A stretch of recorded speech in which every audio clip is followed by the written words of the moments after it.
Hello guys, आज हम लोग करने वाले हैं स्टोरी द एक्स, जो लिखी गई है बाय आर.के. नारायण। और अगर वीडियो अच्छी लगे तो चैनल को लाइक शेयर एंड सब्सक्राइब ज़रूर करें। तो हमारी स्टोरी का मेन कैरेक्टर है वेलन। ये स्टोरी स्टार्ट होती है कोपल नाम के विलेज से, जहाँ पर वेलन रहा करता था। एक दिन इसी विलेज में एक एस्ट्रोलॉजर आता है, एक भविष्यवाणी करने वाला आता है। और वो एस्ट्रोलॉजर वेलन को देखकर एक भविष्यवाणी करता है। वो वेलन से कहता है कि तुम एक दिन 3 मंजिला मकान में रहोगे, जिसके आसपास बहुत ही सुंदर बागीचा होगा। और आसपास खड़े लोग एस्ट्रोलॉजर की ये बात सुनकर वेलन का मजाक उड़ाने लगते हैं, क्योंकि वेलन बड़ा ही गरीब था। उसके फादर ने अपनी सारी प्रॉपर्टी गिरवी रखी हुई थी और उसकी सारी फैमिली किसी और के खेत में काम कर कर अपना गुजारा करती थी। और उसके लिए 3 मंजिला मकान लेना बहुत ही बड़ी बात थी। इस इंसिडेंट के बाद वेलन ने अपना घर भी छोड़ दिया था। एक दिन वेलन अपने फादर के लिए लंच ले जा रहा था, लेकिन वो अपने फादर का लंच ले जाने में थोड़ा लेट हो गया। और उसके फादर को इस बात पर गुस्सा आ गया और उसके फादर ने सबके सामने उसे खींचकर एक चांटा मार दिया। और वेलन ये बेइज्जती बर्दाश्त नहीं कर पाया। वो अपना विलेज छोड़कर मालगुडी शहर में अकेला रहने के लिए आ गया। मालगुडी आने के बाद वेलन वहाँ कुछ दिनों तक भटकता रहा। उसे वहाँ कोई नहीं जानता था। उसने वहाँ कुछ दिन तक भीख मांगकर अपना गुजारा किया। लेकिन एक दिन उसे एक ओल्ड मैन ने अपना गार्डन साफ करने का काम दे दिया।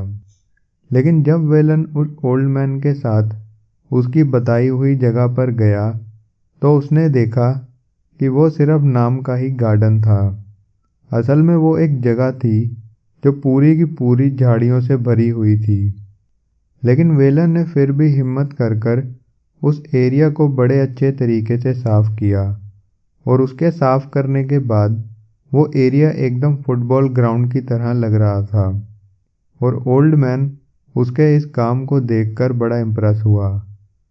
अब सफाई करी हुई ज़मीन पर उस ओल्ड मैन ने अपना घर बनाना शुरू कर दिया।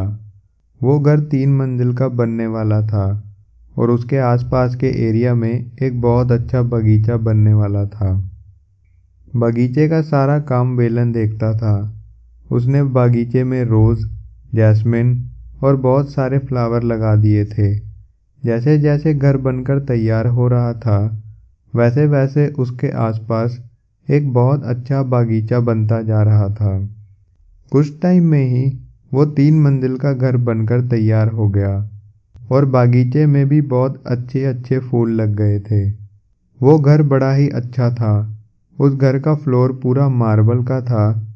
सारे घर में डिज़ाइनर पिलर, बड़े बड़े हॉल और बड़े बड़े बरामदे थे। और घर में बहुत जगह वुड का काम भी हो रखा था। इन शॉर्ट वो एक बड़ा ही सुंदर घर था। और वेलन उस घर को देखकर बोलता था कि ऐसा घर तो शायद स्वर्गलोक में ही होता होगा। और स्टोरी में अब कहीं ना कहीं एस्ट्रोलॉजर की भविष्यवाणी सच होती दिख रही थी। वेलन अब 3 मंजिल के मकान में रह रहा था। कुछ टाइम बीत गया।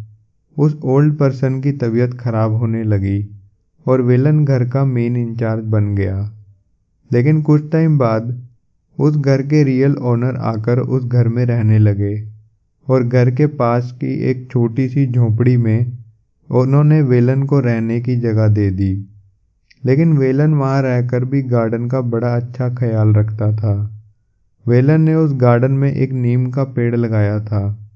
वो उससे अक्सर बातें करता था। वो पेड़ उसके सन के जैसा था।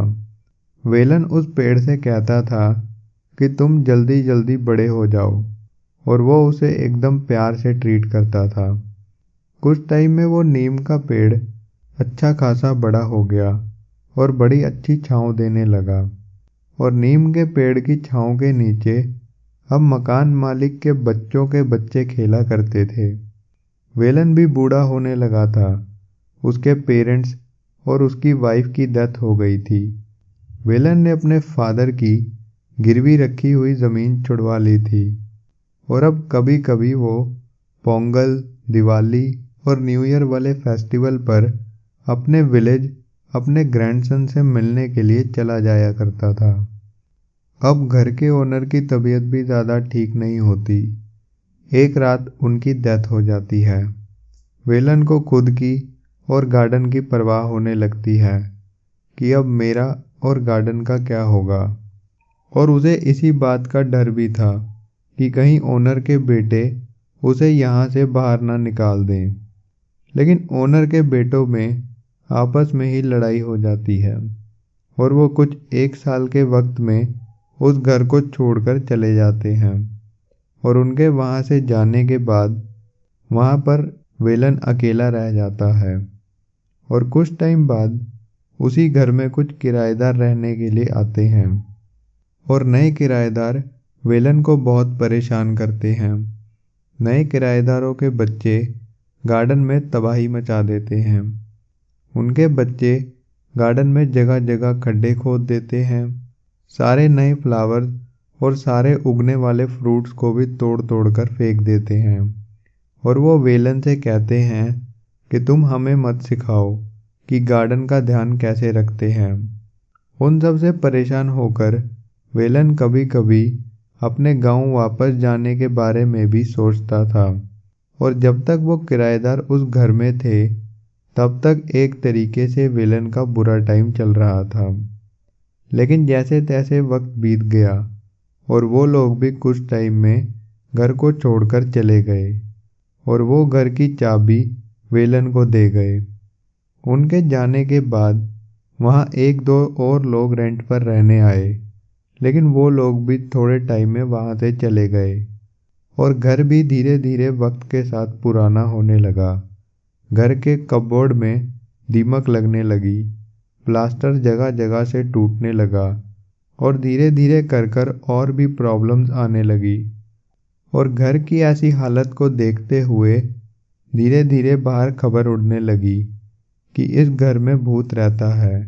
लेकिन वेलन वहाँ से कभी कहीं नहीं गया और वो जितना मर्जी थका हो वो गार्डन का पूरा ध्यान रखने की कोशिश करता था। एक बार फिर से घर में वेलन अकेला रह गया और वक्त के साथ साथ वेलन भी बूढ़ा हो रहा था।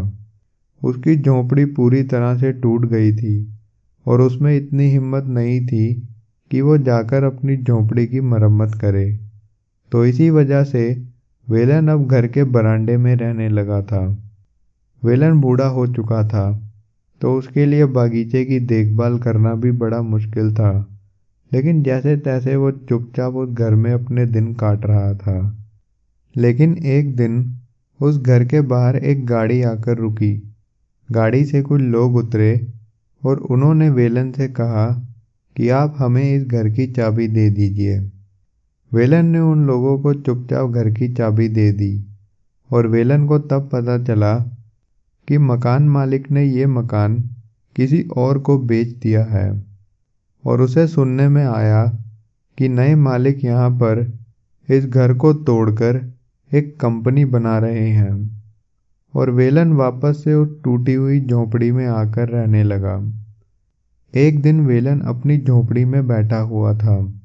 वेलन जब अपनी झोंपड़ी से बाहर निकला तो उसने देखा कि कुछ लोग मिलकर उसके लगाए हुए नीम के पेड़ को काट रहे हैं। वेलन उन लोगों से रिक्वेस्ट करने लगा कि वो लोग ऐसा काम ना करें और वो लोग उसके पेड़ को ना काटें।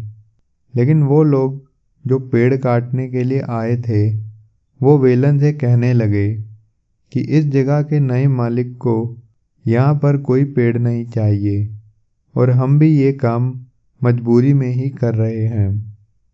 लेकिन वेलन उनसे कहने लगा कि ये पेड़ मेरे बच्चे जैसा है तो मैं इसे अपने सामने कटता हुआ नहीं देख सकता।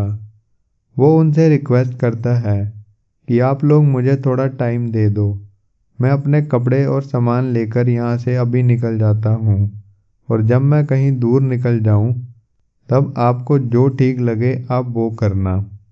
थोड़ी देर बाद वेलन अपना सामान लेकर झोंपड़ी से बाहर निकलता है और वो नीम के पेड़ को देखकर अपनी आंखों से आंसू पोंछता है और वर्कर को बोलता है, जब मैं दूर कहीं यहाँ से चला जाऊँ तब आपको जो ठीक लगे आप वो करना।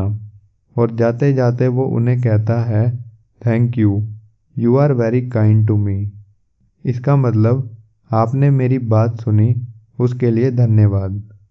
और वो ये बोलकर वहाँ से चला जाता है।